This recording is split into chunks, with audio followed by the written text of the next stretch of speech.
Okay, this is something I did want to talk about when I was thinking about it a few minutes ago. I gotta readjust this camera. It's out of place. Well, in my opinion, fuck it. Doesn't even matter anymore. It's not gonna this disoriented angle that it's presenting. Straight to it.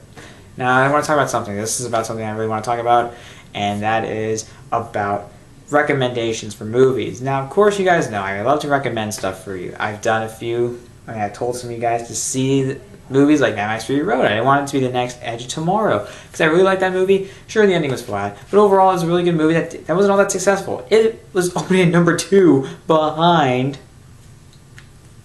Fault in Our Stars, and I did like Fault in Our Stars, but in my opinion, wasn't all that great compared to Edge of Tomorrow. I really mean that. I'm not being prejudiced against it because it's a romance film.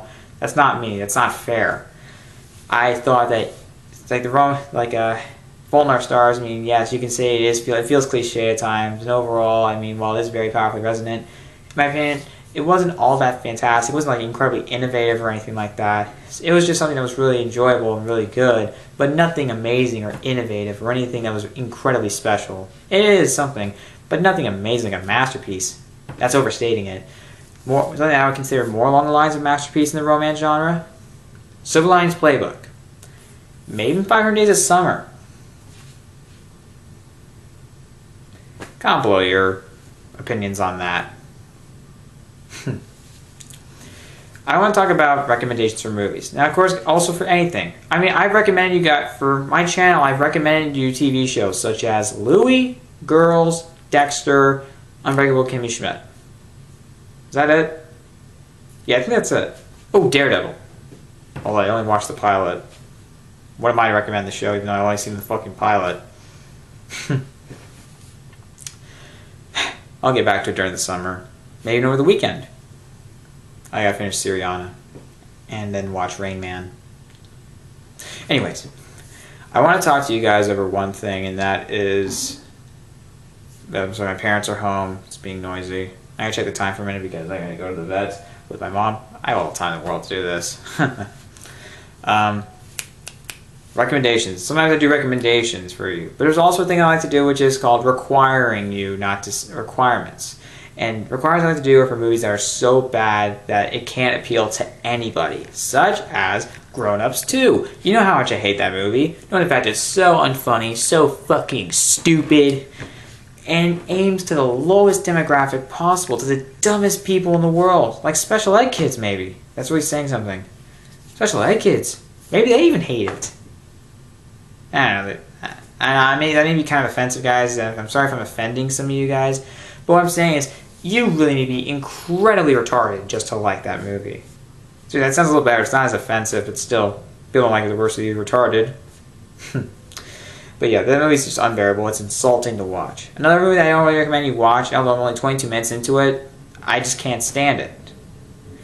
Master of Disguise. And I mean, seriously, it's also people like Fanboy Flicks who gives you a list of movies not to watch, such as not only Master of Disguise, Jack and Jill, he hates that movie. Everybody does. Left Behind, Son of the Mask,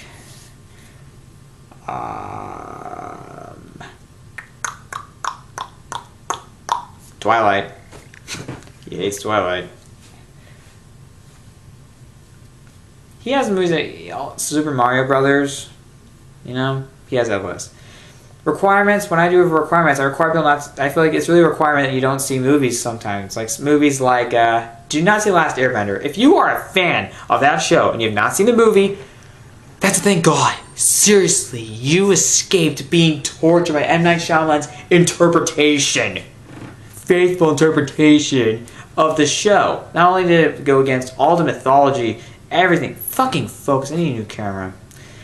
Everything that was wrong with the show. I'm going to try and fix the focus for a minute. It ruined everything that was great about the show. I mean, holy fucking hell, it was awful. One of the worst movies I've ever seen. After Earth was also terrible. Some people I know kind of like that movie, but I don't understand. It's just so poorly acted. It's so boring. The characters are so dull and emotionless. There's no chemistry between Will and Jaden Smith. I found it a requirement to not see the movie. I hated it that much. Another one, Biodome. I hate Biodome.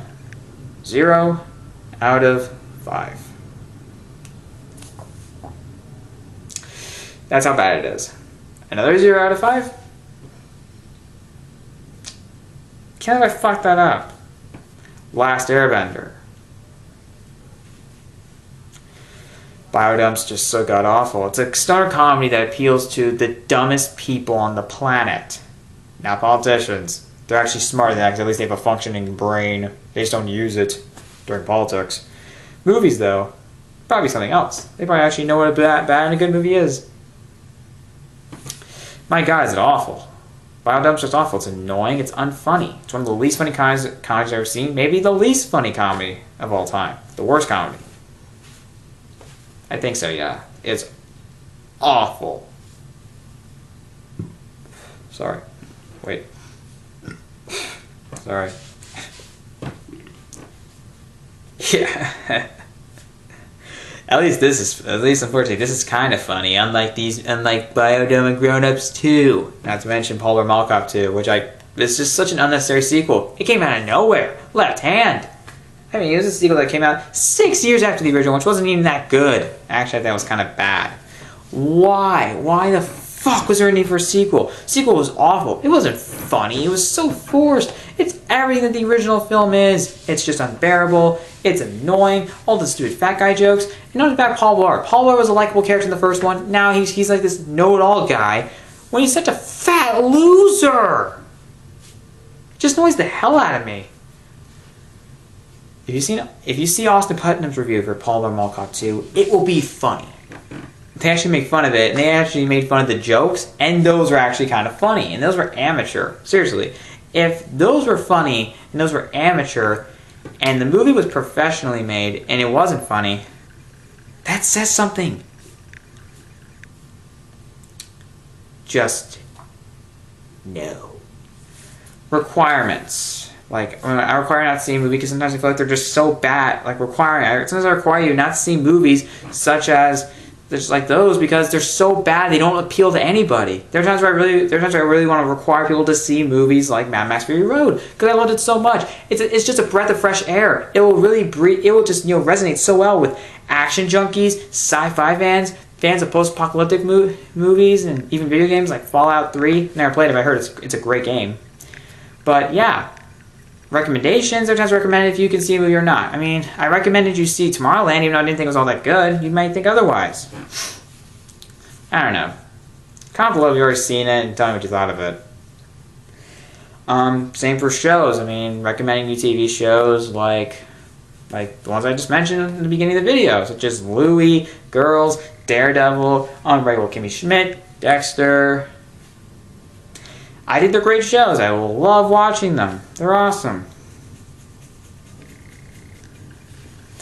I recommend them. I don't require you to watch these shows, but if you are a fan of certain genres and really want to, then I almost get a requirement. I haven't required you guys to watch a show, but I've given you such massive positive praise for these shows. I mean, I find so much to love in them, nothing really to hate in them. Not really anything. That really says something. I just feel like that really with recommendations. I mean, there are times where I feel like with recommendations, I mean, it doesn't matter. I mean, it's not so good that you want people to see it that you require them to. You could just tell them, oh, you should watch it. It's a good show or a good movie. But requirements, sometimes I feel like there's a movie that's so good that you have to see it, or there's a movie that's so bad you can't see it. Same for TV shows. A show so bad you can't watch it. A TV show so good that you have to watch it. Especially when you have to stay up to date. Like How I Met Your Mother, even though the finale is a pain in the ass. Also, the show Girls. Game of Thrones. I mean, Game of Thrones. You also have Daredevil, Wayward Pines, which I heard is a return to form for M. Night Shyamalan. Thank God. I've never seen this show, so I can't really comment on that. I just heard from the reviews. He executive produced it, so it's proving that, hey, maybe I should have staying power. Maybe The Visit could actually be good. I'll bet on that when it comes out. I won't bet on that yet. Just overall, guys, that's just my shit. That's just my shit. It's all that. I don't know. That's just my opinion. Anyways, guys, that's my stuff below. That's just my take on recommendations and requirements. Comment below. Do you have certain standards for that, such as recommendations, requirements? Do you have that sort of thing that I have? Just comment below, whatever. Because I mean, there's nothing really to comment below because I just like to. It's just something it's just a subject I'm talking about. And subscribe to my channel for more videos.